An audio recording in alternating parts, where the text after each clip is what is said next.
What's up, everybody? We're live. Happy Monday. Who worked today? We did. We work. How's everybody doing today on this wonderful Monday evening? What did you accomplish? Yeah, throw it in the chat. What did you guys do today? What did you get done? We got four people on. Hi, Andrea. Welcome. I hope you are getting hit up from the Multifamily Matchmaker Zoom, Andrea.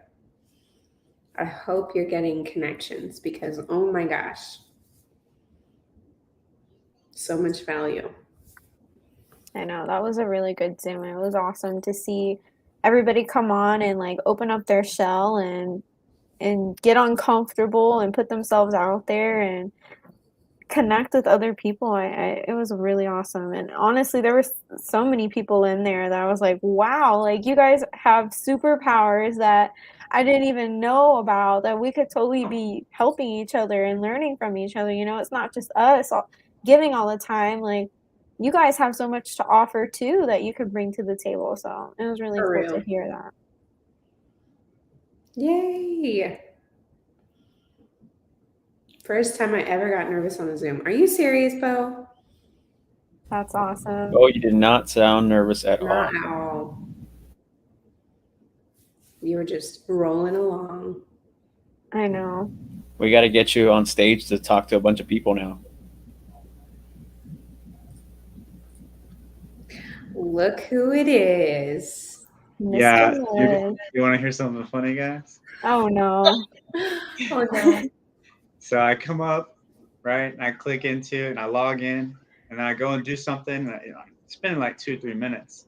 And I come back, and I'm like, man, you guys aren't on yet? What's going on? And I look, and I joined the wrong studio. So I'm sitting there for like 3 or 4 minutes in the wrong studio. I thought you said you joined the VO. No. That'd be funny. It's like, why is nobody in the Zoom? I know. I was like, man, I thought you guys already signed on. Yeah, that's funny. Well, welcome everybody. Who's got questions? Today we're going to focus on Q&A. So all these questions, I know sometimes on Zooms and other things that we do, we run out of time or don't get to your questions. So we like to have this time specifically for you guys to come on here, ask any level, like any type of question. Like there is no dumb question here. Like we've all started from the beginning and not knowing what cap rate is or NOI or just basic things. So just to reintroduce ourselves for those whose first time is here, I'm KJ and my husband's Joseph. And we are all of us, Oscar, Carolyn, Myron, Ione, Joseph, we're all on a team together and we focus on multifamily. And we each have a different role that we work on and kind of conveyor belt, pass it along to get a lot more done. But I'm KJ, so nice to meet you guys if you haven't met us yet. Nice to meet you, KJ. Howdy, stranger. KJ's the preacher. She preaches. KJ's the team preacher. Yeah. We call her the teacher. Guys, my name is Oscar. If you don't know me, I am kind of what KJ said, a little bit of like the, well, okay, let me start over. If you've read the book Rocket Fuel, in Rocket Fuel, it tells you whether you are a visionary or you're an integrator. Typically, if you want to put it in like layman's terms, it's either you're an introvert or you're an extrovert. And so myself, KJ, and Carolyn identify as visionaries. And then Joseph, my girlfriend Ione, and Myron are the integrators of the team. So we're the ones typically making phone calls, doing the investor relationships and whatnot. And you know, that's why KJ is really good at preaching, because she's a visionary. Preaching from the soul. Yup. I'm Carolyn. I am one of the visionaries. My other half will be joining me very shortly. We're tag teaming our kids, so he just put them down to bed. But I'm a visionary. I focus on agent seller outreach, investor relationships, social media stuff, a lot of front facing stuff for the team. So that is me and KJ, and some Oscar sprinkled in there too. And that's what we do. What else? Yeah, and I'm Joseph. I am the only integrator on screen right now.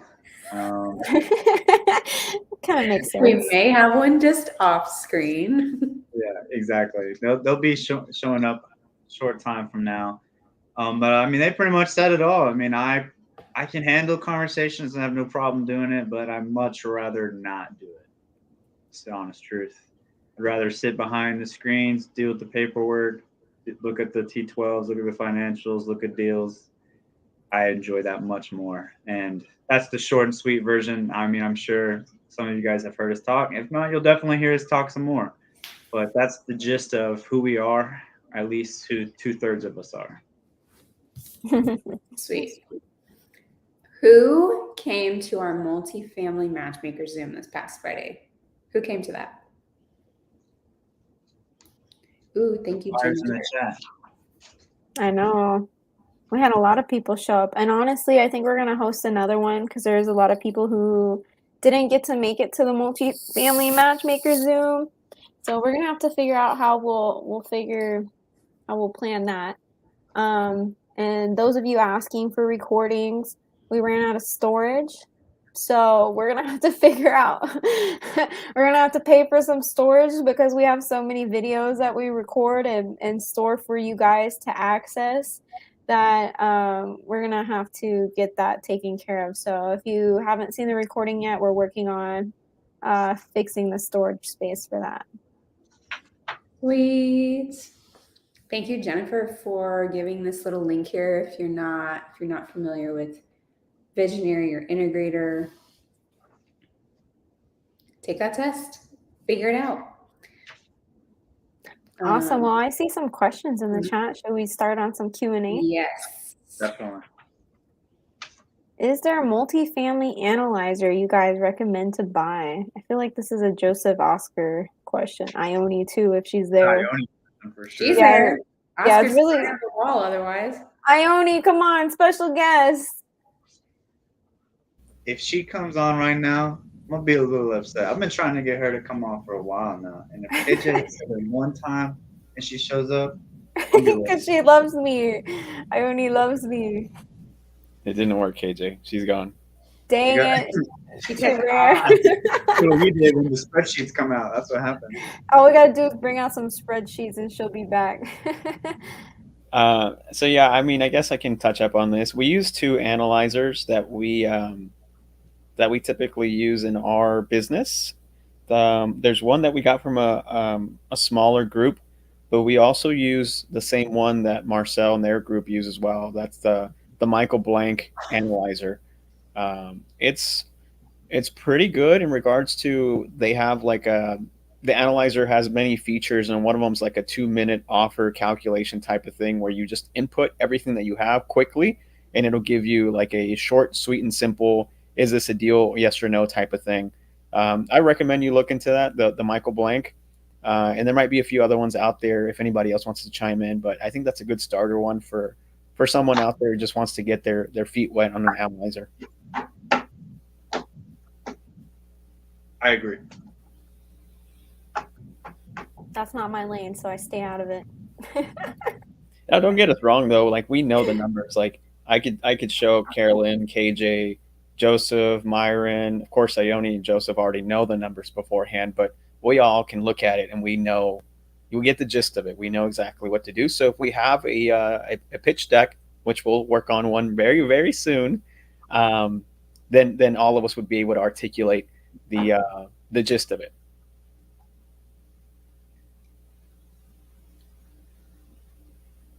What are you thinking, Carolyn? I wanted to drop the link to it in here, if that's cool. Is it called the Syndicated Deal Analyzer? Do you remember what it's called, Joseph? Which one? The Michael Blank analyzer? Oh yeah, it's just a Michael Blank analyzer. That's what it's called. Short and simple. Okay. I don't Let remember, me Carolyn. see. I'll have to ask Ione. We No, could for probably real. That's drop what the it link is. in the Facebook group once we get it.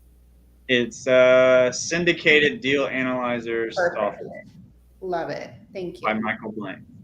That's exactly what I had. Okay. It's a great starter one. I would definitely start using that one and get familiar with it, but always have your options open for other ones as well. Yeah, and to touch on why we have two different ones, they show it in two different ways. For example, the Michael Blank one shows it annualized, right? The profit is what I'm talking about. It shows what we would be making on the first year annualized. Our other analyzer shows it to us month by month for the first 2 years. So we can go plug in the same numbers and kind of get the first 2 years because we know we're going to be doing renovations for the most part on most of the properties we're looking at.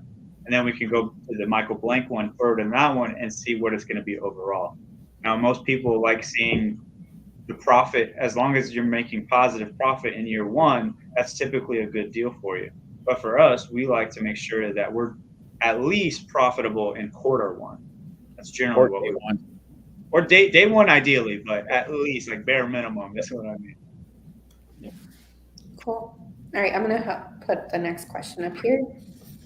Bo asks, how long was the process on that deal y'all did with Pace? Like from start to finish? I would call it like 3 solid months. Like I believe we got the lead in the beginning of June. And then we didn't close it till August 29th. Felt like forever, honestly. Yeah, it is a long process. Sure. But like Yeah. that was a good First deal. example. Yes, good first deal. Yes, but good example of what you could be looking at as far as due diligence and closing time. Like And you could be looking negotiating. at a 3-month closing. What'd you say? I said and negotiating. And negotiating. And this was for just a seller finance deal that wasn't involving a lender, right? Like, That's true. you know, there's all these other factors. Like if you're doing something seller finance, that closing time could be a lot shorter. But if you're looking at like getting lending and all the due diligence involved and not something that's sort of mom and pop seller finance, you could be looking at 90 days for sure. And, you know, single family deals can run that way too, but obviously we want them to be quicker. Yeah, multifamily is long-term wealth building. It is not get rich quick. Even if you get your first deal, don't expect to like make $1 million. Like this is something you are going to wait years for, like months for. It depends on the deal, on how you get paid out. But either way, like have your other things lined up to help bring in income and expect to not be making something right away. Yeah. Keep your active income flowing. Perfect. Thank you for the question, Bo. We have Joel. One question. Once we do get a lead, how long would it usually take from there to get a first deal? If it doesn't work with you guys, can you guys underwrite wholesale it? So he's talking about like lead all the way up to closing, right? Like the entire process. Is that what I'm getting at, Joel? So that'll depend because we looked at a one deal in Houston that was a super value add opportunity. Like this thing needed basically to be renovated from ground up almost. It was a big renovation. And so just for the closing on that, we would probably do something like obviously the negotiations when we start underwriting it. But once, let's say we put it under contract, then we would ask something like 45 to 60 days on due diligence just because it was such a big project. And then probably another 45 days to close. So it could be anywhere from like 3 months to like some other deals could take as long as 6 months. I've heard of loan assumptions through HUD that can take all the way up to 6 months to close, and that's doing a loan assumption only. So it definitely varies from what type of product you're looking at. I think if you have like a class A and it's pretty straightforward, then you could probably do like a 30-day due diligence and 30-day close. And then to answer your other question, can you guys underwrite and wholesale it? Well, if it underwrites and it's cash flowing, it looks good, then yes, you can wholesale it as another exit for you immediately to get that capital. But if it doesn't underwrite and you're trying to wholesale, it's kind of like bringing a deal at single family that it's like just there's no wiggle room, and you're still trying to wholesale. It just doesn't make sense, right? So the underwriting has to make sense as well in order for you to wholesale it. Solid answer, Oscar. Solid answer. Yes. Smooth as always. All right. I guess I'm making myself in charge of the questions. I'm Jennifer. Hi, welcome. I'm really new to your group. Just wondering if any or all of you had real estate experience before sub 2 and how you chose multifamily for your focus. Thank you for the question. That was a good question, and welcome to our group. Thank So you. nice to have you here. Who wants to start? I think we can make like a quick gist of our answers. Yeah. So Myron and I did not have any real estate experience really before sub 2. We were just kind of swimming around, didn't know what we were doing. And then we started sub 2 and it took us a while. What? No, Yeah, we had no idea what we were doing. And then took us about 3 months to get traction in sub 2.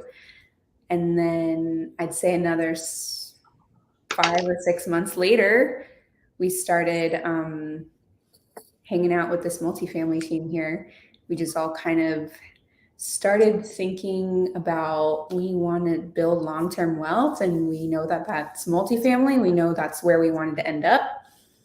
And so we just kind of started aligning and came together and formed this. That's our short and sweet. love it. That was like 5 minutes. I'm sorry, guys. No, it wasn't. That was not. That was like perfect. It's like 3 minutes. Yeah, I mean, like for Joseph and I, we did wholesaling for like 2 years, and I think we're all on the same page that nobody wants to be on the hamster wheel. You can't scale single family. Multifamily, you could raise the rents and make $1 million in value just from doing things like that. And you can have one property management company, one location. I mean, the list goes on, and that is why we focus on what we focus on, because if we're going to do the same amount of work, we want to be paid way more and have way more opportunities to make money and build wealth for our family. And to clarify, she said that we've been doing it for 2 years. She's talking about wholesaling. Before sub 2, we had only closed one wholesale deal, and that was maybe from start to finish, hey, we want to get into real estate, to actually joining sub 2, I think maybe it was 5 or 6 months, something like that. We joined sub 2 December 2020, and then we did about 2 years of wholesaling and creative deals until we made the change to do multifamily. Just to clarify. Yeah, and I think for me and Ione, we started real estate. We hadn't joined sub 2 yet, but we started in February of 2019, so pre-COVID. And then for whatever reason, we took like a huge, I guess we got distracted with other things. But then shortly after, about a year after that, we joined sub 2. And then we started really getting into it and focused on it. But we were wholesaling before we did multifamily as well. And we still do. True. We still do it. Mm-hmm. Awesome. Thank you for your question. Thank you. Welcome to the group. Facebook user, do you think you would have completed the deal without Pace's team? What did his team bring to help with closing? Ooh. Myron, do you have thoughts? That's a fair question. That's a fair question. Yes.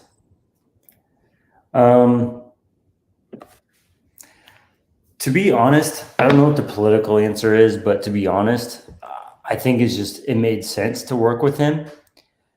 Do you think you would have completed the deal without Pace's team? We could have brought it to a number of people. I just don't think we were at the right spot to take it to anybody else. Some other things were happening in the background that we didn't know yet. And so, God, I want to answer like an easy answer. I'm trying my best. So I think we could have got it done, but it would have looked different. What did his team bring to help with closing? Money. Cash. Myron, how about you put it this way? Everything that happened in that deal aligned with everything that should have aligned. I agree. Yes. Because the deal was brought to us. Because people heard that we were doing multifamily, so it was brought to us. And then after that, like, I remember right before we were going to get on the call with the seller that I had a feeling something told me to call Myron and put him on the phone on that call. Myron got on the call with us and the seller, and Myron negotiated and basically closed this guy with fantastic terms. Shortly after that, Myron and Carolyn had to go to the mastermind, right? They were at the mastermind with Pace's, the sub 2 mastermind, and Pace was there. I'm saying things were just happening like right after another. And so I think to answer your question is just that it just happened to align with everything that we were doing at that time. One thing happened after another, and it just made sense to do it that way. It's like, I don't know how to explain it. It's a snowball effect. It just started happening. So it was kind of like the universe was putting things in front of us to just get it done. Yep. Absolutely. I wholeheartedly agree with that. I think I feel so blessed to even be at the mastermind but we have been presented this amazing opportunity, our first deal, close it on awesome terms, and oh my gosh, now we can go talk about it. And Pace was like, I'll buy that deal, let's do it, And so we're like, wow, got another rush of adrenaline. Okay, guys, it just felt fluid and organic for the most part overall. Let me go back to that because I know Joseph was there, Myron was there. I think we were all on that call, but I remember Joseph, myself, and Ione were underwriting the deal before we understood how to really underwrite a deal, right? Joseph, do you remember we were going off of assumptions and basing it on 50% expense ratio and what we had? Do you remember that? Yeah, the T12 that we got it wasn't even on a sheet of paper. It was scribbled out because he verbally told it to the initial person that was talking to him. It wasn't even on a piece of paper. He had put it on a piece of paper for us later, but we never got anything fancy like a T12 or anything like that. It was right. Just so scribbled. From an underwriter standpoint, I mean, that was a nightmare, right? There was no T12, no rent rolls, no OM, nothing. But because Joseph and Ione are freaking amazing rock stars at underwriting, we were able to make some sort of projection or underwriting, whatever you want to call it. And then it made sense. Then we had to just figure out structure. And that's where Myron and Carolyn came in as we started to figure out the structure, and then it all got done. But it was because of a team effort. It wasn't just because of one person. It was the whole team. Yeah. Absolutely. Yeah, that's awesome. It came together, guys. Jennifer again. How many of these larger multifamily have you done or worked with others on? I have several questions about the process of bringing on equity partners and how the accounting works on that. Ooh. So we just spoke about, that's our first one that we got across the finish line. And it feels large because it was our first one, I think. Like we did 30 units. But we're definitely working and making traction on much, much, much bigger ones. And would you think is 30 a larger multifamily? I would say no. Now that we're in this and doing it every single day, it's No, that's a baby. That's a baby apartment It's like a complex. starter home. It's a little starter home. It's a little, little cute bed and breakfast type of place. I don't even little know. 30 unit. But I can see how, like, beginning, it feels a little overwhelming. Like 30 units? What? A lot of people are planning like the 5 to 20 range, but, and that's totally fine. So worked on with others. I mean, that's maybe she means close them or like been a part of the deal. What I think is cool is like different areas. You can find people who are doing deals in those areas and bring them on kind of as a partner to help supplement what you're lacking. And so I think that's really one of the coolest things about multifamily is like you can work with a lot of other people and process of bringing on equity partners. There's a couple ways to do that. How the accounting works, that I don't know. Who knows how accounting works? I know. Yeah, that's a lot. Come to our office hours. When it comes time to the accounting, there will be a real estate accountant that we will consult with for sure. And that'd be more on the asset management part than it is the before the underwriting. But yeah, we're going to outsource that for sure. Yeah. Cool. We can't see Joseph's head. He's like Joseph, peeking right now. did you want to lift up and answer anything? he's like Wilson. Oh, no, I mean, you guys touched on all of it. And like you said, as far as the accounting goes, we're going to outsource that 100%. Why would we spend the time trying to figure out how all of that works when we don't want to do that in the long run anyways? Let's account for it in the underwriting and pay someone to do that. That's their job.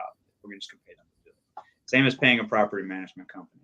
That's their job. We don't want to manage the property. We're going to pay someone to do that. Same with accounting. Yep. Eventually, hopefully, we establish a good one that they can do all of our properties. Yes. Does HUD loan on multifamily? I have no idea. It does, and I didn't know that. I saw the question. I looked it up. It does. The most common loans that you see is Freddie Mac, Fannie Mae, and the bridge loan. Those are the most common 3 that you'll see on a multifamily product. Those are the 3 you're generally going to see. Yes, you could see FHA. Yes, you could see HUD loans, but most common you're going to see Freddie Mac, Fannie Mae, and what was the other one? Bridge loan. Cool. Did we go back to this one? Oh yeah, we already did that one. All right. In the multifamily space, are you looking for cash flow now or more towards the future appreciation and potential cash flow? So that's like a 2-part thing for me. Like if someone is buying in say very like California, say Los Angeles, right? Or New York, like New York City, you would probably buy for future appreciation than you would cash flow in those particular states, just because the cap rates are super low and it's very competitive, and the housing market is a little bit, it's like very expensive out there, right? But there's a reason why specifically us, we don't buy in those states, right? We focus on landlord friendly states. For us as a team, we would like to see cash flow day one. It just makes sense, right? You want to be cash flowing day one. And then, of course, you're going to get future appreciation. That's why we buy in major markets, right? Like Dallas, Houston, Austin, San Antonio, in Texas, and then other cities and other landlord-friendly states. So it'll come hand in hand. But for us, the most important thing is cash flow day one, right? There's been deals that we've underwrote before where it cash flows maybe not on day one, but it cash flows on like month 3 or month 4. Then that's definitely still a pretty good deal to look at. You just got to account for those negative months with your reserves and whatnot. And Joseph can touch up on that some more in the underwriting Zoom. But yeah, cash flow is king, definitely. appreciation will come if you're in a good market. Especially when you're considering a larger unit and potentially bringing on money, like raising capital, you want to be presenting these properties. We've been told several times, even like when you get that really nice property, like that's going to secure your credibility even more down the road. Like, and I say cash flow because I think that's what investors want to see. They want to see their money being put to work and being positive. So that's my 2 cents. Yeah, but I mean, let me ask this question, Joseph. Maybe for beginners anyway. To disqualify, would the appreciation, appreciation to me is like the upside on your exit, would you rather see $1 million on your exit or cash flow day one? I want to see both. Go ahead, Myron. Would you see $1 million on the exit and like, okay, it doesn't cash flow day one, but maybe month 6? For me, month 6 is a little far out, and it may just be because we are newer. We want to make sure that we're not putting ourselves into a bad situation. We want to make sure that all of our underwriting is conservative. That way we know we're protected no matter what. For me personally, when I'm looking at a deal, I want to make sure that based on our exit, and we're saying minimum of 5 years exit, whether that's refinance or sell, I want to see at least $1 million in upside. That's the first thing I look for. And then I want to make sure that it's also cash flowing at the latest by like month 3. I want my first quarter to be positive. Ideally, though, I want to be cash flowing day one. But I need to see both of those things. If when I sell it, let's say I'm cash flowing day one, but when I go to sell it, I'm only making $500,000 overall total. Like that's not, for me, that's not a juicy deal. I'm gonna go do all that work and wait that long of a time to pay out $500,000 when I can go look at a different deal and get paid out $5 million. Like that's a big difference. I would much rather just pass on this opportunity, wait for the better one. And that's what I would do. Love it. Hence why we're called the $1 million upside. If anybody caught on to that. Everyone's been coining us as the $1 million upside team. I know, we didn't have a name. I mean, we called each other the multifamily team, the MF team, however you want to take the MF. Exactly. That's so funny. That is funny. All right. Jabs, we love you. What's up, Jabs? We love you. Oh, I was going to click on that one Next too. deal will be amazing. Yes. Love that. Shout out Crystal. Thanks, Crystal.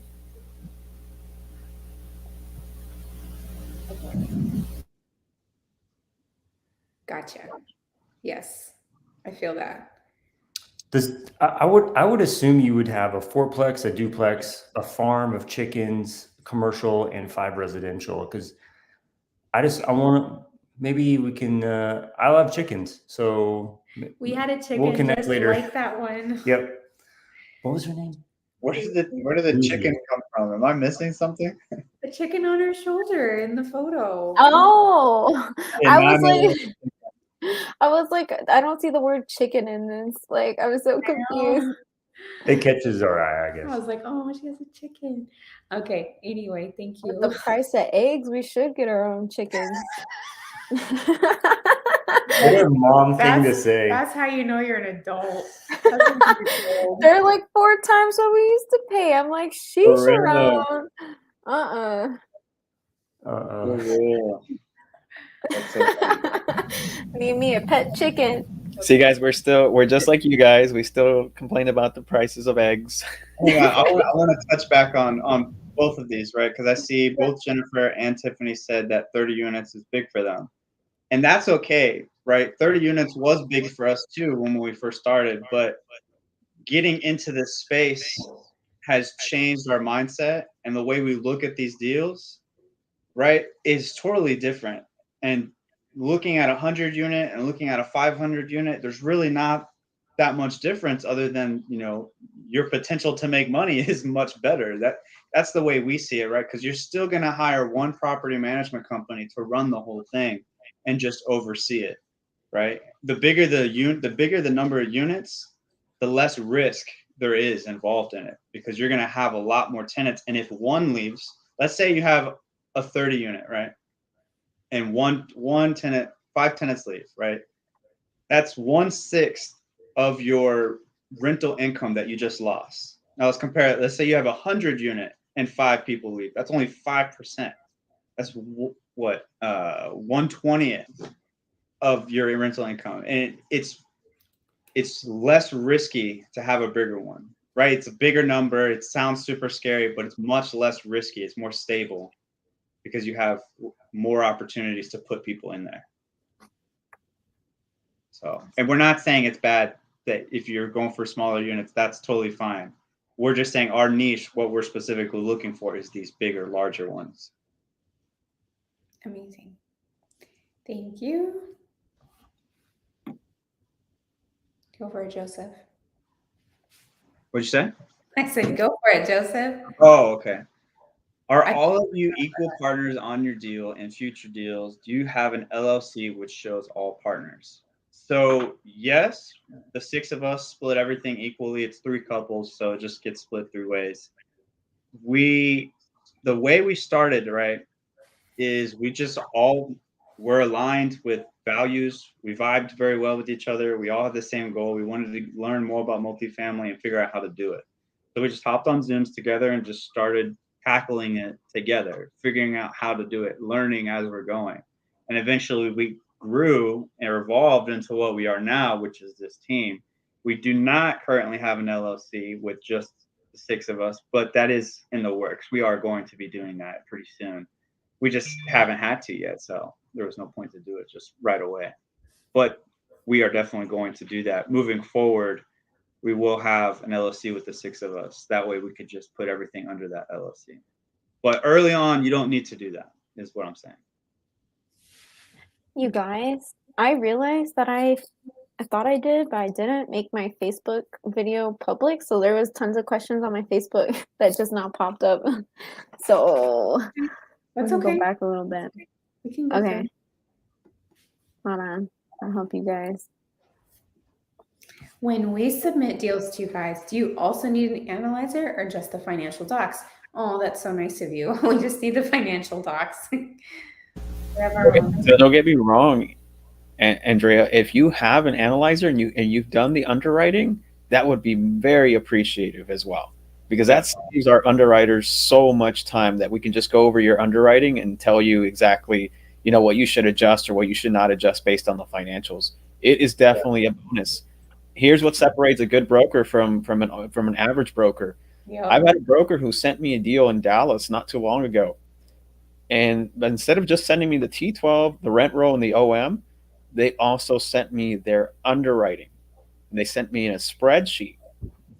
And that was super valuable because I can just go back to Ione and Joseph and be like, look, this is what they sent us. Let's take a quick look at it. And it saves us so much time. And then we can also compare their underwriting versus our underwriting. And we can compare apples to apples. So if you do underwrite it and you send it that way with your analyzer, man, you would be going above and beyond than what most people do. That'd be amazing. I would super appreciate it. It would be very valuable to me. I'm going to pull up a question. Okay. So Rob Sema said, I may have missed this, but what are the roles we need to fill when building a multifamily team?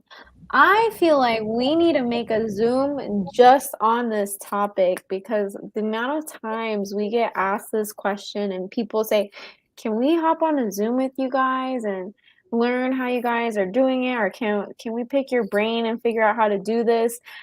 And in all honesty, we kind of just figured it out as we go. Like, what our mentor even told us was, start taking action. You're going to find the things you need to get done, and then you're going to figure out who can do these things. And I think we all kind of went back and forth trying different things and seeing where we fit. It's like, okay, like, KJ obviously doesn't fit in the underwriter puzzle spot, so don't put her there. So I fit really well with relationships and brokers and talking to people. So we're still learning. I feel like there's still things that we need to figure out. I mean, we've gotten the basis of it, but if any of you guys want to explain this a little better, I was kind of just like going on a tangent. Well, Myron, what are the roles?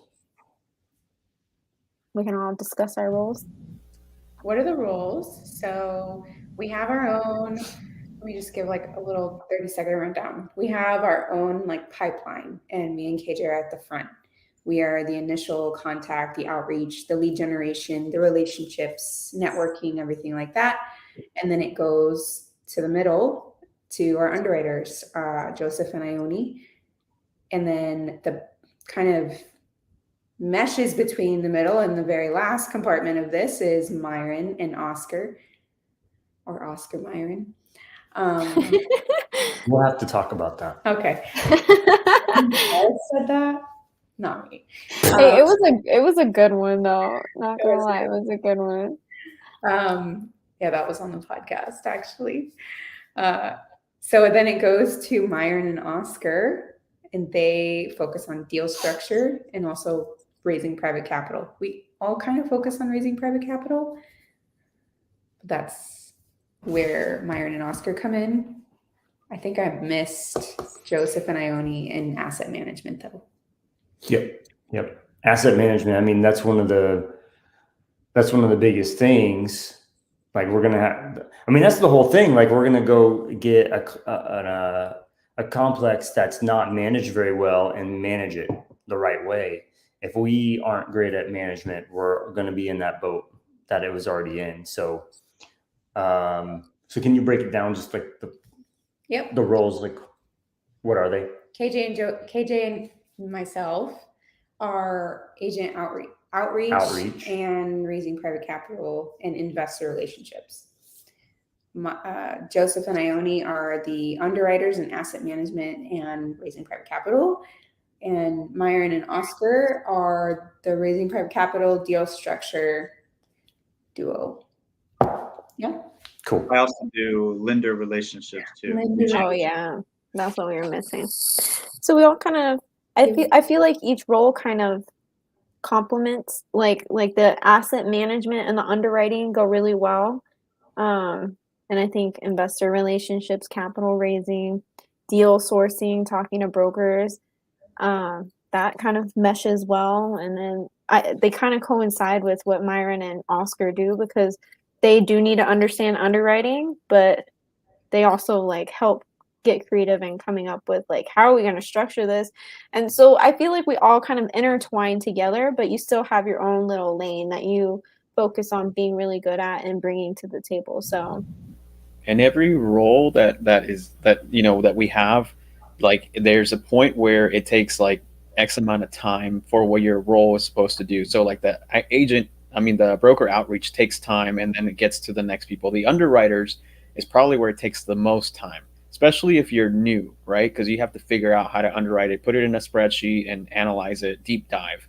And so the underwriters, that's a lot of time that you're going to be spending per property. And the bigger the more underwriting is going to take, right? The bigger the units, or the larger the complex, the more you're going to spend time on underwriting. And then once you get that done, deal structure, negotiations, due diligence, boots on the ground, the walkthrough, that all takes time as well. And then raising capital at the end, closing with lenders and all that stuff, it all takes time. So you have to have a good team. You really have to have a good team. How did Marcel explain it yesterday? Joseph, he said, like, if you're going from single family, it's like playing tennis, right? Just one-on-one. But once you go into multifamily, it's like playing soccer. Like everyone has a role in a soccer team. It's a much larger team, but everyone has a role, and you stick to your own lane. And so that's how I see it now. It's like this is like a soccer team, right? Everyone here has a role or a position that they play in, and it's key that everyone plays that role because it's a team sport. And so once we get it to the finish line, we all score a goal, we celebrate, go to the next one. Think about it. You don't see the goalie running to the other side of the field scoring goals. I mean, they probably could, but their job is to stand in the goal blocking the other balls. When you have kids, you do. So No, and I think also just to kind of touch on top of what Oscar said, it's important for us to have a general knowledge of what each roles do. Like, I know just as much as KJ hates underwriting and all that stuff, she knows what upside. She knows the formulas to a degree. So do I. We know what the initials number look like, so we can relate that back to our broker, to our investor relationships. We need to have a level of knowledge of what they're doing so we can do our job. And that goes through for everyone. Agreed. Yeah, I think we know. Like we have to know what we're talking about, right? When coming to these brokers, especially when we're going back and forth with LOIs and negotiating and things like that. So we do understand a lot, but like when I say I don't like underwriting, is like when I see Ione with like 4 pages for one deal and like putting in all these deep numbers and everything. I'm like, okay, you lost me. She's got this. This is why I love her. So it just like each aspect we all understand to a point, but then like that one person goes really deep in one thing and gets really good at that one thing and like focuses on it and gets really good at it. And then one last thing is once the underwriting gets done and completed, it gets presented to Myron and myself. And so Myron and myself will take a look at it, and then we have to we have to simplify that underwriting to like a high level 2 to 3 page presentation where anybody can take a look at it if they're, I guess, sophisticated enough to look at it and it makes sense. And so we'll take it from there. Cool. Good answers. Mm-hmm. Are you going to pull up some more Q's over there, ma'am? Yeah. Did we answer this one already? Mm-hmm. Okay, I thought we did. I'm going. While you're doing that, I see this. To answer the HUD question, she confirmed it does. Google was correct as well. Well, Jennifer said I asked because a few minutes ago when I joined, you were mentioning assuming a HUD. Yeah. So one of the deals that we were walking with Carlos had a loan assumption from a HUD from the from HUD, and so he was telling us, explaining that particular deal, to assume that HUD loan, it was going to take 6 months, just 6 months for the assumption. That's not closing after that. Just that's why I mentioned it. Should we ask brokers for a pre-inspection? Wait, you skipped this one. Which one? Oh. You got to sit up, babe, so we can see you. You need a booster seat. So, for instance, if you have a $500,000 8 unit, someone brings $100K for their equity.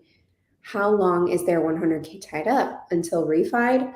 Or is there a point where they get paid out their initial investment, but there's still some percentage equity partner? Or does their money stay in? I think she's trying to figure out how syndication type deals work for the most part.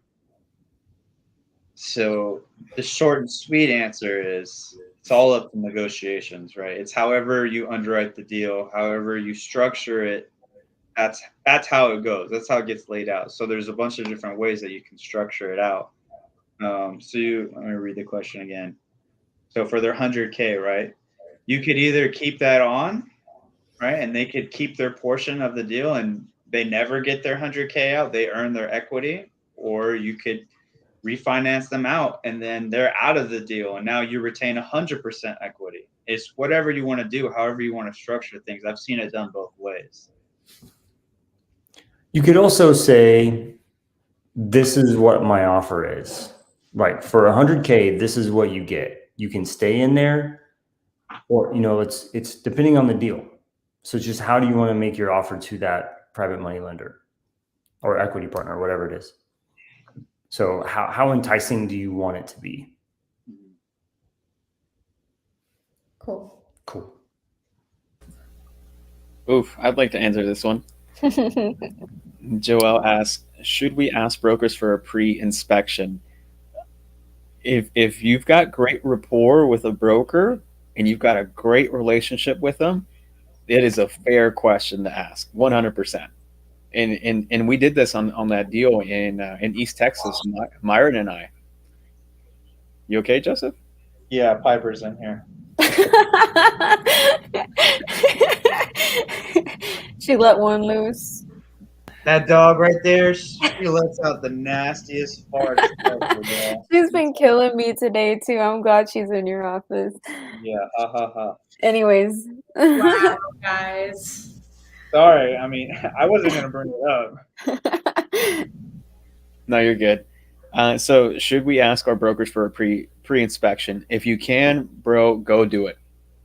Go do it. Go do your pre-inspection prior to putting it under contract, because the last thing that you want to do is go under contract and then you find something that you weren't expecting and then you have to renegotiate, right? Because due diligence can be structured so many different ways. Like a seller might want like EMD that goes hard day one. That's the only way that they're going to go do it.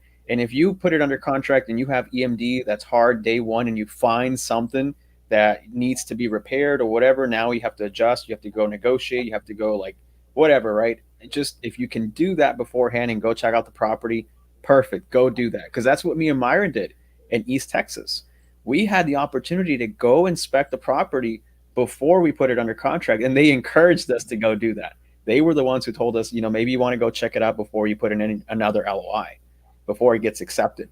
And we simply asked, can we bring a few of our contractors to go look at the property? And they said, yes, absolutely. Now we were so happy we did that because, Myron, what did we find for plumbing over there? For plumbing, like the bill? Yeah. Bro, Joel, the bill was a mill.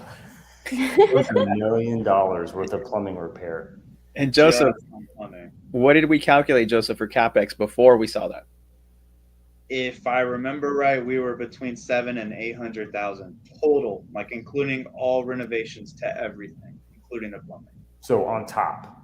So it would have been 1.7. And how bad would that have affected our numbers, Joseph? We would have been negative by so much. We would have been in a really bad situation.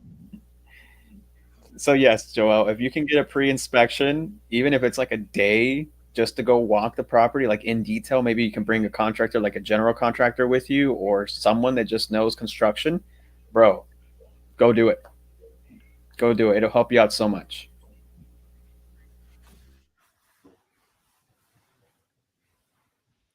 I like what Jennifer said here. Sorry guys, y'all are gone. She was saying 30 sounded big to me, but I read a couple books this weekend and totally changed my view. I think part of it is that we always bought conventionally and couldn't fathom coming up with a down payment for a big complex. Also, we've been managing all 15 of our rental units ourselves, so it seemed the bigger properties would be a pain. Now seeing the benefits of a management company. That's why our buy box is minimum 40, and that's why our whole mindset has changed, because nothing's different other than the number of units, except for now you're like, I think Joseph said earlier, you're making more money. So if you're going to pay for a property manager to come on, is it worth it? How's your cash flow going to be if you only have 10 units versus if you had 100 units with one property management company? Then you can afford that plus tons of cash flow. So for us, it's like, we don't want to run it. Like, the goal of this is to have wealth and not be working in our business, but on our business. We do not want to be a slave to the business. We don't want to be going out there and managing it and being stressed out and worried about things and all over the place. Like, nobody wants that. So how can you set your goals to be aligned with that, right? And so I think we all had to have a mindset shift of thinking bigger. Like the 10x group is all about 10xing everything, right? And so it's like, stop thinking so small. You can accomplish these things. You're just adding zeros. You're just adding more units. Like, it's all the same type of process, but you're just adding a bigger number. So why can't you achieve these things? You're going to have the same conversations, look at the same financials, why not go after the big units? That's what we did. And we're still doing it. It's crazy. It's hard. Well, it's not hard. It's just like crazy to think that we're doing it. Like we didn't used to think that way either. Like I just thought getting one single family property was like, oh my gosh, like, you know? And so now that we're going after 100+ units sometimes, it's like, is this real? But it is possible, and the benefits of it are so much greater, especially if you're going to do the same amount of work anyway. So You put some fires in the chat for KJ the preacher. That's exactly why we call it the preacher. I know. I was like, that was nothing. That was like mindset upgrade. If you're listening to that, right? Nothing. I was running out of breath again. Y'all lucky. No, and she got all the points on why we, like, all the key things on why we do what we do, right? Why we look at 40, like from a property management standpoint, Joseph. Why is it that we look for 40 minimum? Why is that? Why is that? The reason is because the more units you have, generally your NOI is higher. And for those of y'all that don't know NOI, it is net operating income. And the formula, total income minus your total expenses. So it's what you have left over for the year after paying everything off. So with the higher NOI, you generally have more room on the table to be able to pay a management company to do all of that. And that's the reason we shoot minimum 40, because less than that, there may not be enough room on the table, not enough cash flow for us to be able to hire property management and justify that expense. That's the reason we do 40 plus. Yep. I got one more thing. Do you guys want to be working in your business or on your business? Do you want to wait 10 years from now? I had to have this mindset change because I was like, I want to do multifamily either way. So I either learn it now or I learn it 10 years from now and be behind. So don't be scared. Take action. All it takes is one deal. Would you rather do a small deal and do the same amount of work and like be stressing and in the business and trying to figure it out? Or would you rather have 100 unit that makes you $1 million and like you're set off of one deal? That's all it takes is one deal. You just got to change your mindset. You've got the community. You've got people to help you. You're here to learn. As long as you take action and don't give up, you can do it. Like, we are no different than you guys. We literally, I don't know how to say this. Like, we're not even like, we are teaching you guys as we go. We still don't know a lot of things. We're shooting in the dark sometimes. We're scared about the things we're doing. And like, but if you're not scared and you're not uncomfortable, then you're not going far enough. If you aren't scared of your goals, you're not shooting high enough. And if you're not uncomfortable, then you're not pushing yourself hard enough. So no excuses. That's my preach for Hallelujah. today. Amen. You guys can do it. Look, that leads us. I want to go to Bo's question right here. That leads us perfectly into Bo's question. Look at this. What were your biggest fears or I don't knows when jumping into multifamily? So I'm gonna say what I think, and you guys I want everyone to touch on this. My biggest fear was everything about it, man. I didn't understand a single thing about it. It was terrifying. The number of zeros I saw was the biggest amount of zeros I've ever seen on any type of deal. I didn't know how to underwrite anything. I didn't even know what NOI was. Like, I literally knew nothing about multifamily other than there's duplex, triplex, and quadplexes out there. And I never even considered purchasing or even looking at apartment buildings 4 months ago.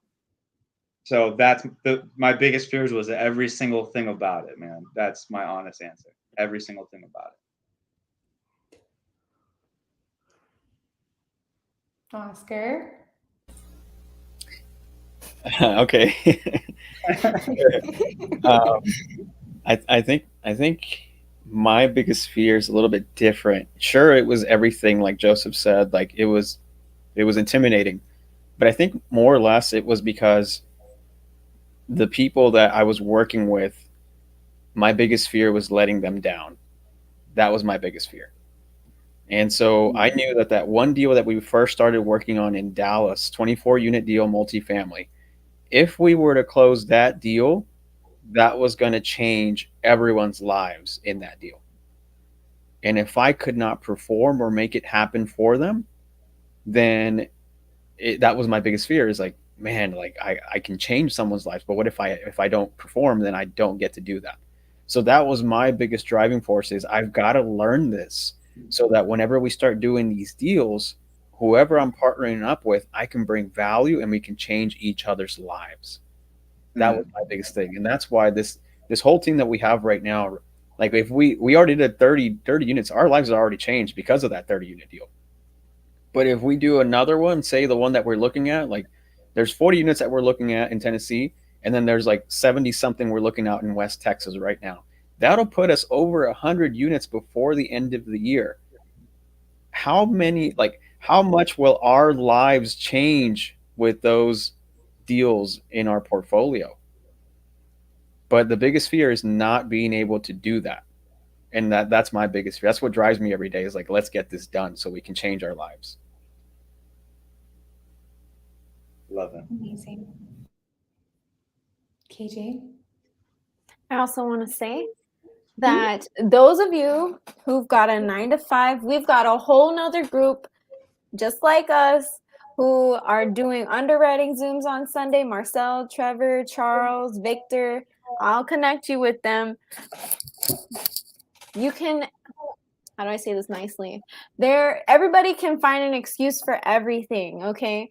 But you guys, there is the same amount of time in the day, and you just have to prioritize your time and take action. And also having a team. That's why we push the multifamily maker team or the Zoom, because you can't do it alone. Don't do it alone. You can't do it alone. I mean, you could, but you're going to get burnt out. You're going to get tired. You're going to get frustrated. You're going to get upset.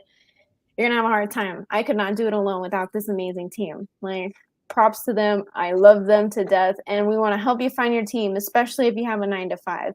That way you can pass it along. You can get feedback. You can have help. You can have a preacher on your team to push you when you need it. So, you guys got this. Don't be afraid. I mean, I am scared every single day. We haven't been paid since we started multifamily, that's a little stressful, being honest and transparent here. So there is a question asking if we're doing single family. We are helping people sell single family deals on the side for income. But with this multifamily, you have to expect that it's a long-term game. You're going to get knocked down so many times. We've had so many deals that we've walked and looked at and put offers in that don't get accepted, but you keep going. The more no's you get, the closer you are to a yes. So I want to be told no, because the more I get told no, the sooner I'm going to get to my yes. So if you think of it that way and don't get discouraged when you're told no, then you're going to come up on top. Okay. That was it.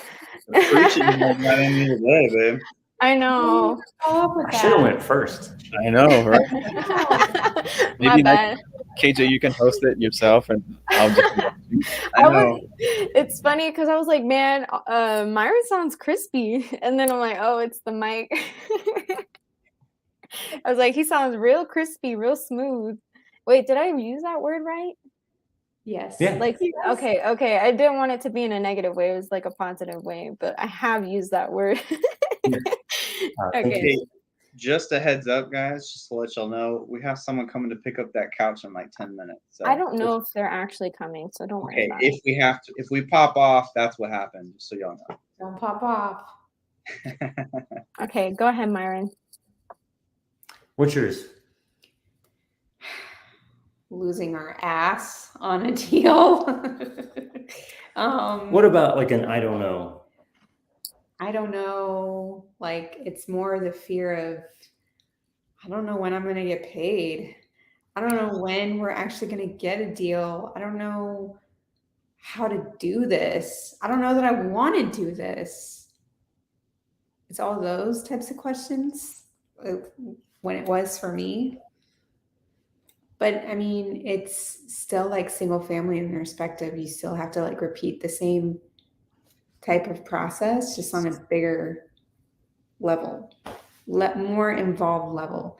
It's like, it's intimidating. It's intimidating and overwhelming to look at OMs and T12s and like, what the heck am I looking at and why am I looking at it? Like, how is this going to get me something? Like, it just doesn't, initially, it doesn't feel tangible.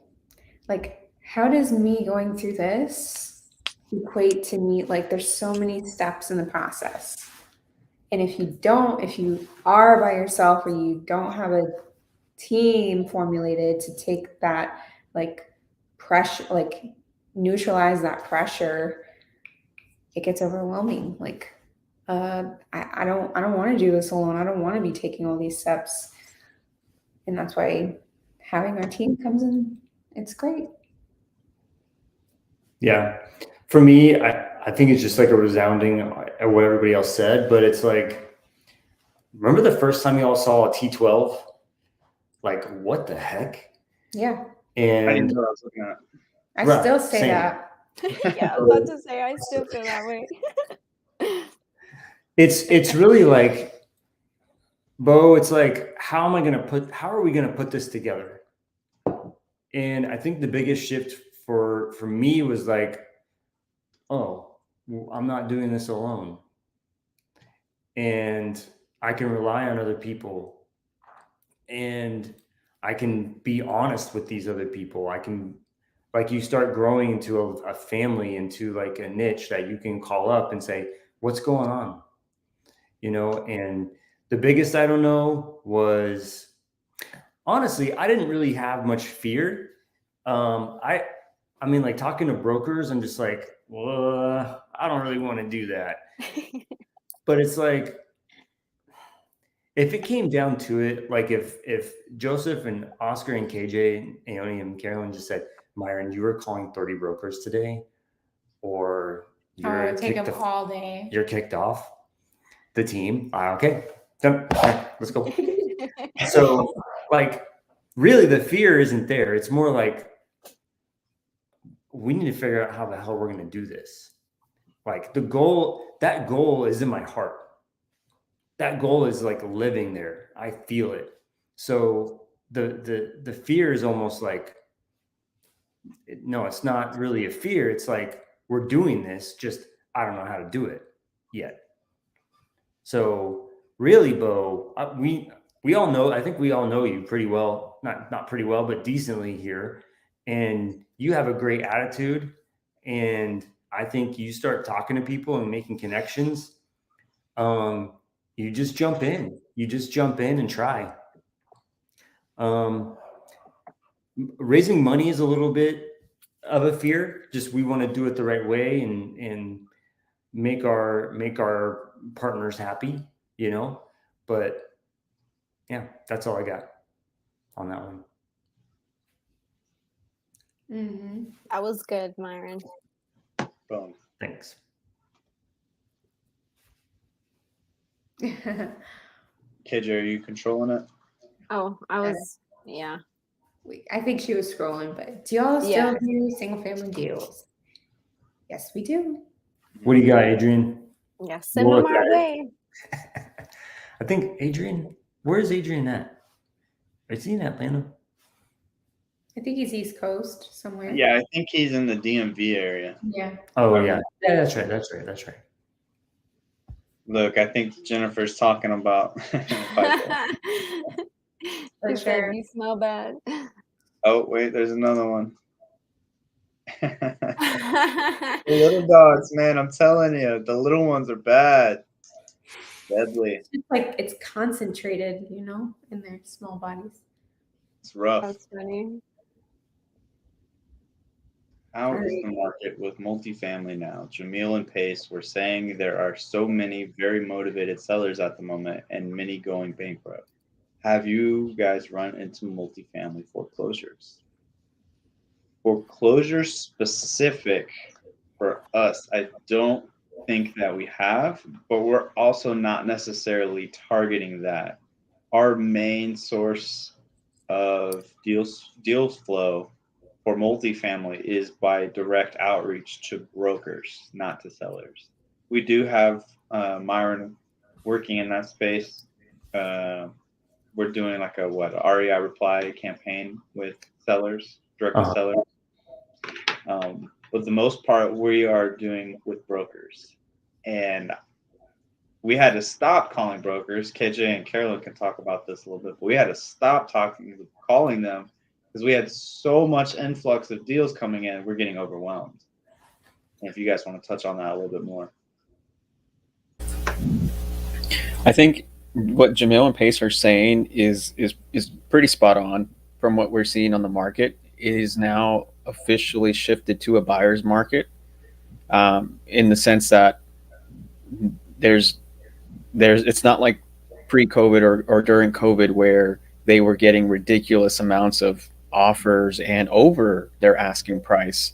It's now where some of these people who bought during that time got into I'd say maybe like a bridge loan, or maybe some sort of like short-term loan that they did not see or study the market enough, where when the interest rates started to go up, they are now upside down. And so it's now more of they're motivated to sell because they are basically drowning. And if they don't sell, then that's where it goes into foreclosure, whatnot. But yes, you are seeing a bunch of motivated sellers come out of the woodworks now because of the debt that they have against the property. And some of them who don't sell within the 2 to 3 years or whatever that bridge loan is, they're going to get penalized for that, and they're going to get more fees on top of that. And they're underwater, so they need to sell. So yes, I would say what Jamil and Pace are seeing is spot on what's happening right now. So is a bridge loan adjustable rate? It just depends on what terms you agree to in the beginning, but they can be. Terrible. Yeah. And what he's asking, if you guys didn't catch that, he's asking if the interest rate is variable, meaning, or another word, floating, right? It's interchangeable words, but it just means it changes. I don't know, as what is it, the index, something, federal index? I don't know exactly. I know what I'm talking about, but I don't know the specific word for it. Maybe you guys can help me out there. We'll check that out after the live. We're catching your drift, though. Perfect. All right. How much do inspectors usually charge on 40 to 50 units? Does the size matter? Just wondering if it's different from single family. I think we're budgeting for. I can go look. Let me check on the analyzer. I can look right here. So this would be like our purchase and sale agreement is executed, and we're in our due diligence period. Maybe that's maybe what she's asking. Now we're going to get in there and inspect the roof and all this stuff.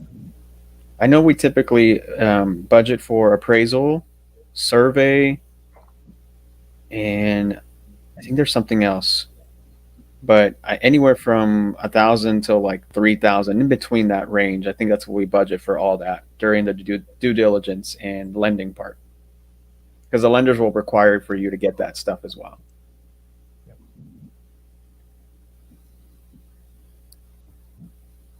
Right, which one? Where do y'all get your multifamily leads? KJ? We call brokers.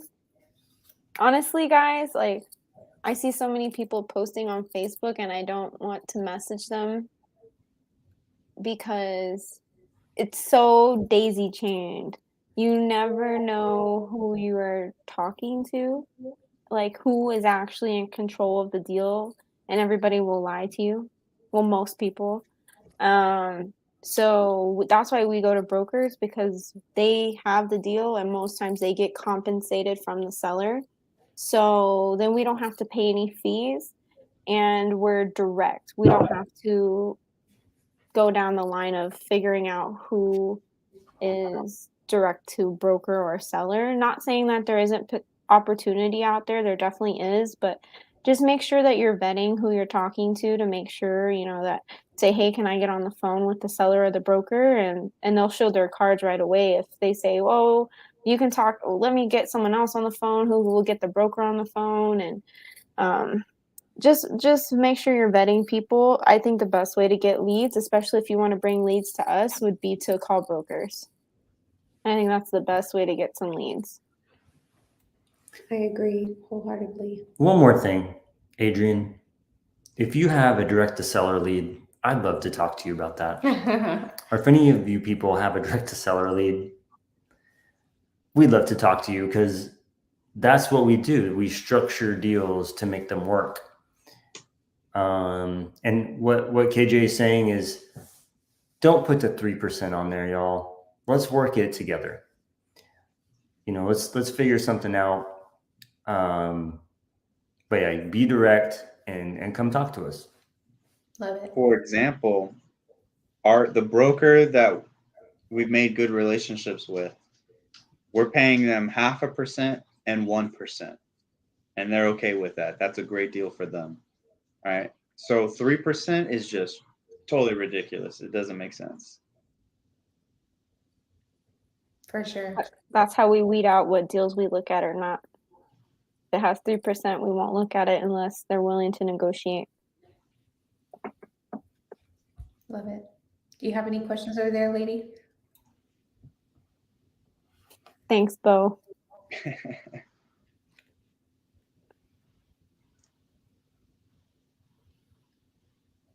Mm-hmm. Do what your gut says. I think closed-minded people are going to be the ones to tell you to hold back. Well, for example, early on, we had lots of people telling us that it wasn't a good decision to get into real estate. And plenty of people tell us that.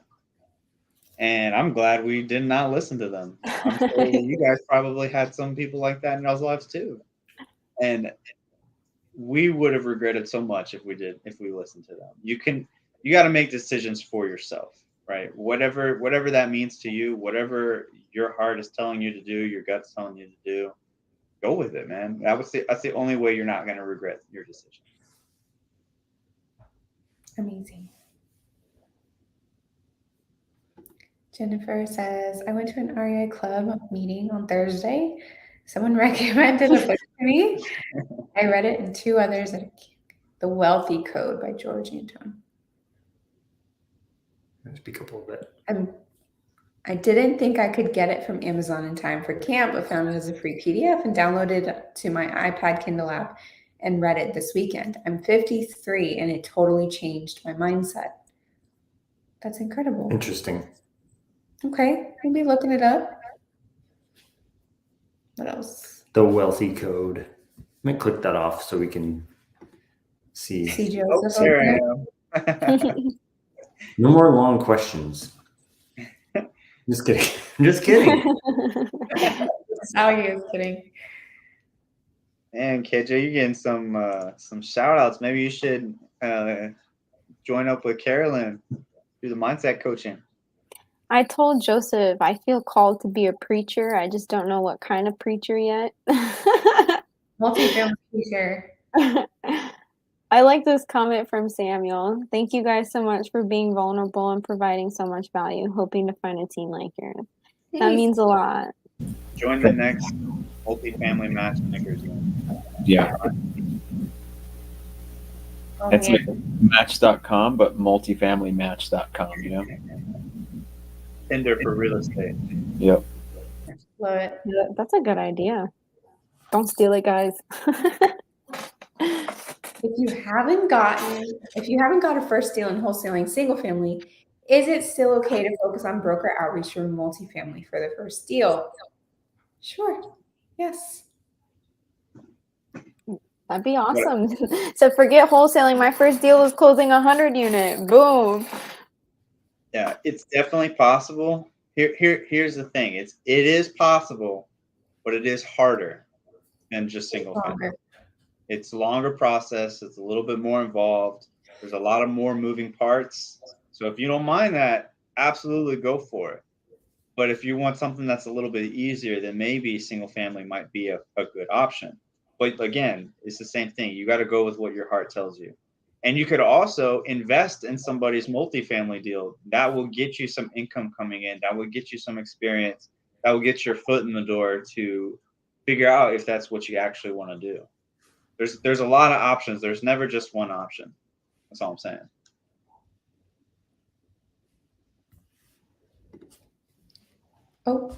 Oh, my bad. You're good, girl. Go for it. Oh, I was just bringing up comments. While they're looking and bringing up comments, we are looking for a potential financing partner. So if you want to talk to me and Myron in the future, let's set up a Zoom and let's talk. We got some opportunities in the pipeline. Love it. Boom. Do you look up properties and then call the broker, or do you just call brokers for looking for what they have? Yes. We just call established. Myron's face. What? I thought it was funny. Do you look up properties and then call, or do you just call brokers? Yes, we And do. you, I know, I caught that too. It's So, just fun. single family, I would look up properties and call. But anyway, we call the brokers and we just establish our rapport and our criteria of what we're looking for and see what they have and go from there.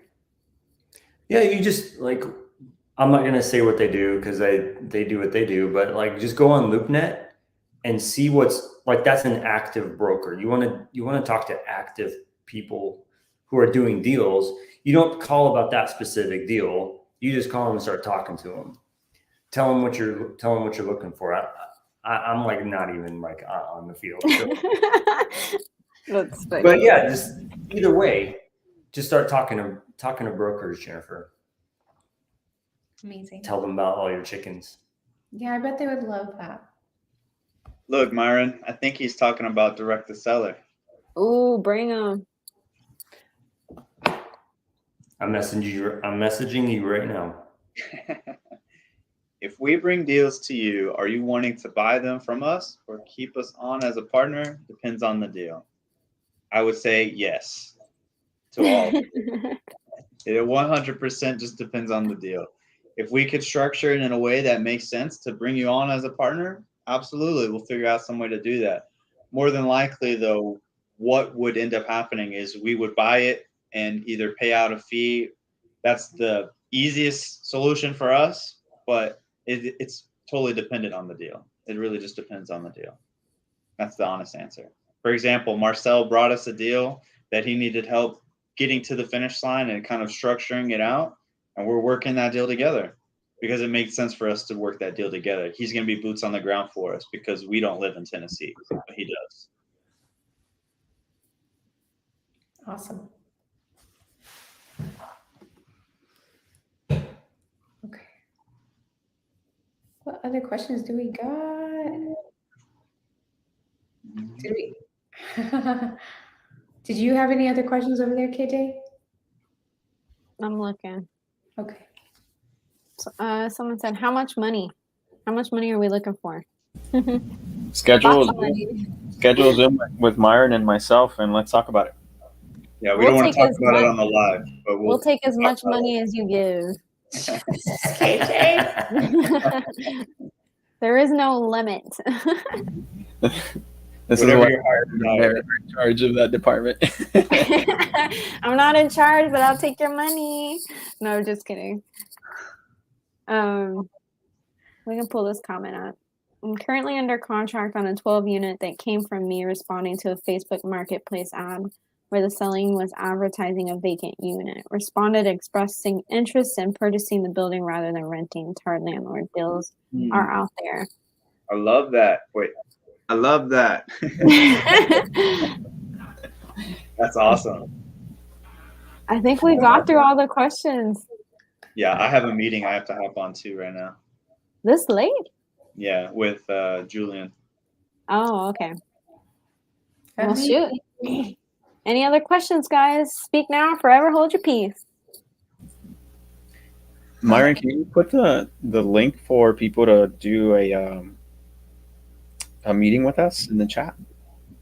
Ooh, good idea. Yes. Also, this Friday, every Friday at 12 p.m. Central, is the underwriting Zoom, guys. Last week we had to cut it short because we were on a podcast, but this week we'll dive deep. We'll answer a lot of questions and take our time on this one. So Do that page. come join us this Friday.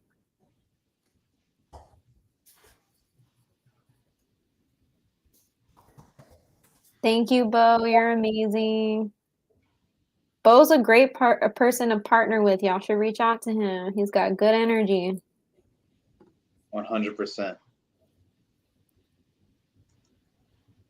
Hmm. Joel says, if we don't have cash at the moment, what are some other ways we can partner / get involved as beginners? Like bringing in leads, or if we finding a lead we really like. So it would essentially be, you could wholesale it, right? You can wholesale it to us or bring us the lead and we'll pay acquisition fee. That's the easiest way I could think of. Any other ideas? I would say that I would say right? if you're a beginner, then you know the you don't have any cash at the moment, then find a deal. That'd be the best thing to do as a beginner. Definitely. Best way to learn too. Yep.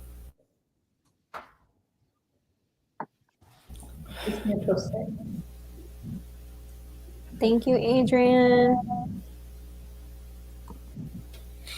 Thank you so much, guys. Way too much value or too much knowledge and learning. It is true we get nervous and have our doubts, but having a team and community like you guys makes it so much better. Thank you, Joelle. So kind of you. Oh, there we go. There's the link. Oh, Is that link in our Facebook group? Put it again. You can't put anything beyond that. Yeah, it's in our featured section in the Facebook group too. Okay. well, I got to repost it because it did a thing. Did a thing. Oh, there It it made goes. the M and the yeah. There we go. Boom.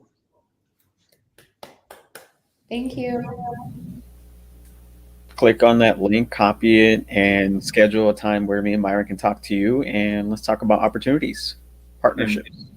For those of y'all that are watching from Facebook, go to the Facebook group, the $1 Million Upside, and it's in the featured tab. You can get that same link. That'll be the easiest way to get there. And if you're not in that group, go join that group so that way you don't miss out on anything else that we do, like the matchmakers. And we've gotten a lot of requests to do that again already. So great idea. Cool. Thank you. Alrighty. All right, guys. Thank you so much. Announcements, I think we're already said, right, KJ? Yeah. How does Marcel say it? How does he say bye? We got to start doing it like Marcel. Ciao. Ciao, ciao. Shout out Marcel. Ciao, ciao. Yes, I love it. Love it, bro. Love it. All right. Bye, guys. Bye, everyone. Bye. Thank you.